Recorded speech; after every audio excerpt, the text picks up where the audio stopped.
ঝিঙে, আলু সব রকম দিয়ে আজকে রুই মাছের ঝোল করব। দেখছেন রুই মাছ ভেজে রেখেছি ভালো করে ধুয়ে।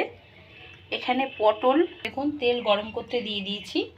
এইবারে আমি সামান্য পাঁচফোড়ন দিলাম আর কিছু লঙ্কা কুচি দিলাম।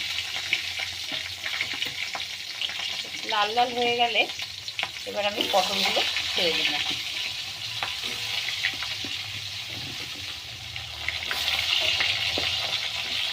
পটলগুলো ছেড়ে দিয়েছি।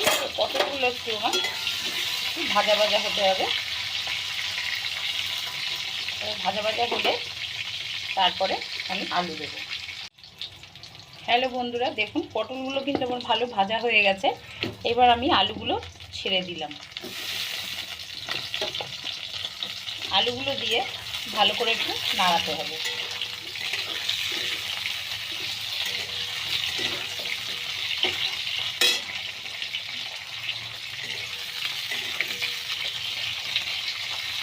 আলুগুলো যখন একটু ভাজা ভাজা হয়ে গেছে এবার আমি ঝিঙেগুলো দিয়ে দিলাম।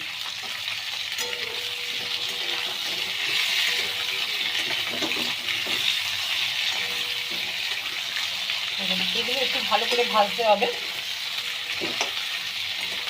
ঝিঙের মধ্যে একটা জল ভাব থাকবে, সেটা কেটে যাবে ভালো করে ভাজলে। এগুলো এবার কিন্তু ভাজা ভাজা বেশ ভালো হয়ে গেছে। এইবার আমি লবণ দেবো। যে যেরকম খাবেন তো সেভাবে লবণ দেবেন। লবণ দিয়ে এবার আর একটু নাড়াতে হবে।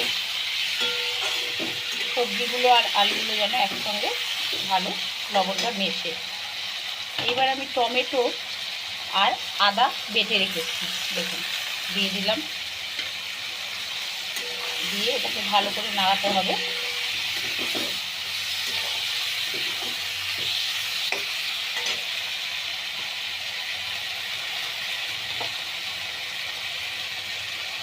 এবার আমি একটু হলুদ দিলাম, একটু ধনে দিলাম আর অল্প জিরে গুঁড়ো দিলাম। লঙ্কা অল্প দেয়া আছে, সেজন্য আমি একটু লাল লঙ্কার গুঁড়ো দিলাম। দিয়ে এগুলো সব একসঙ্গে নাড়াতে হবে যতক্ষণ না তেল ছাড়বে। দেখুন আমার কিন্তু তেলটা আস্তে আস্তে ছাড়ছে আর মশলাগুলোও বেশ গায়ে মিশে গেছে।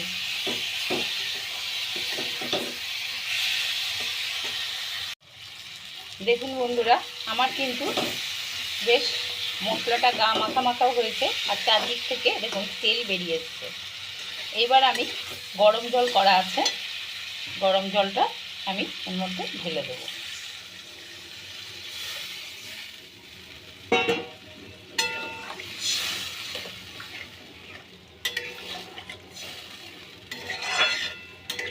এটা খেতে কিন্তু খুব সুন্দর হয়, আপনারা করে দেখবেন আর আমাকে কমেন্টের মাধ্যমে ভালো করে জানাবেন।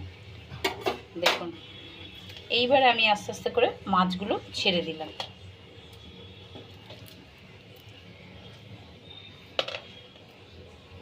মাছগুলো ছেড়ে আমি ঢাকা দিয়ে দিলাম।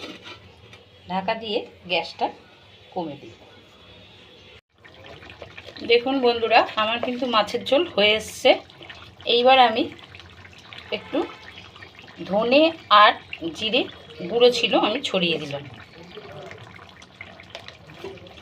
হওয়ার একটু আগে যদি ছড়িয়ে দেন এটা খেতে খুব ভালো হয়।